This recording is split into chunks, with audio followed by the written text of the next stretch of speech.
আসন্ন লোকসভা নির্বাচনে হুগলি লোকসভা কেন্দ্রের প্রার্থী সম্মানীয় শ্রীমতী লকেট চট্টোপাধ্যায়ের সমর্থনে বিজেপি হুগলি সাংগঠনিক জেলার ডাকে ধনিয়াকালীতে বিজয়ী সংকল্প সভায় উপস্থিত ছিলেন রাজ্যের বিরোধী দলনেতা শুভেন্দু অধিকারী মহাশয়।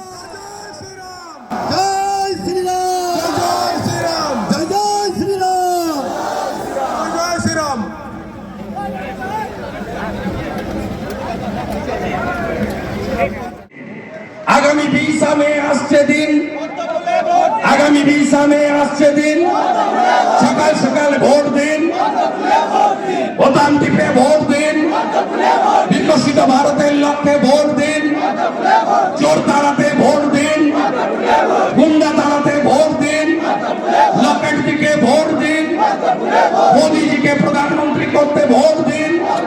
সবাই ভালো থাকবেন।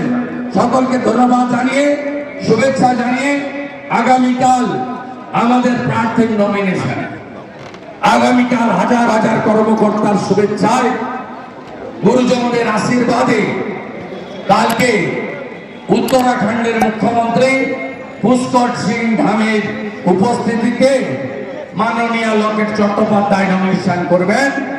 সবার আশীর্বাদ, শুভেচ্ছা, সমর্থন কাল যেন সবার থাকে। আমার জনজাতিরা দ্রৌপদী মুর্মুকে রাষ্ট্রপতি করেছে বিজেপি। করবে না করবে নিশ্চয়ই আমাদের যদি কিছু বলার থাকে আমরা বলবো, কিন্তু রেকমেন্ড করতে হবে উনি। আর দ্বিতীয় পদ্ধতি আছে, উনি রেকমেন্ড করতে চান না, যার বাড়ির লোক মারা গেছে সে কোর্টে যা আবেদন করুক, কোর্ট উইল ডিসাইড। ওই বাড়ির লোকই বলেছে, সারাদিন সব চ্যানেল দেখিয়েছেন আপনারা, তৃণমূলের গোষ্ঠী দ্বন্দ্বে খুন। বিজেপি সব খুনের রাজনীতি করে না, আমাদের করার দরকার নেই। এই জন্য সুরাট আর ইন্দোর দুটো বিগ সিটি, দুটো বিগ ইন্ডাস্ট্রিয়াল সিটি, দুটো জায়গা থেকেই নরেন্দ্র মোদীর প্রার্থীরা বিনা প্রতিদ্বন্দ্বিতায় জিতে গেছে। সবে তো মোদি ওয়েব, এরপরে মোদি সুনামি দেখতে পাবেন যত ফেজে বলুন। যে ফিরহাদ হাকিম নাকি আপনাকে ঢাল করে নারদা ইস্যুকে সামনে রেখে অভিষেক বন্দ্যোপাধ্যায়কে কটাক্ষ করেছিলেন। ফিরহাদ হাকিম আপনাকে ঢাল করে, আমি কারো সার্টিফিকেট আমার দরকার নেই, ওটা কনস্পিরেসি সবাই জানে, ইটস নট করাপশন, এভরিবডি জানে। ওটা নিয়ে ওটা ভাইপো যে করিয়েছে তার অপছন্দের লোকদের তৃণমূলের মধ্যে ও কেডিসিউকে ইনস্ট্রুমেন্ট করে, it's not everybody, it's old channel. I am not saying anything. আমি ওর কথার উত্তর দেব না। যারা বাবা মহাদেবকে বিকৃত করে ফেসবুকে পোস্ট করে, ওই রকম কোন দিদি বোনের কথার উত্তর আমি দিতে রাজি নই।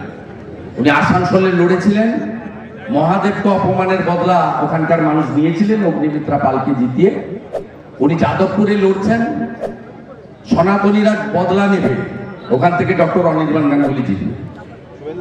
এসএসসি নিয়ে এত কিছু চলছে, এর মধ্যে প্রাথমিক কেউ মামলায় আজকে ইডি গিয়ে জেলে গিয়ে কালীঘাটের কাকু আর আয়ুষীকে জিজ্ঞাসাবাদ কিছু বেরোবে না, কিছু বেরোতে পারে না। না, আমি এটা নিয়ে কোনো মন্তব্য করবো। তৃণমূলের এমন কোনো জায়গা নেই যেখানে দুর্নীতি হয়নি। আপনি যে কোনো জায়গা, আপনাকে বলছি শৌচালয় নির্মাণ যদি দেখতে যান, এমনি শৌচালয় পাইনি, যে কোটা পেয়েছে সেখানে পার্থ চ্যাটার্জি বা কৃষ্ণমন্ডলকে যদি ঢুকিয়ে দেন বাথরুমে বের করতে পারবেন।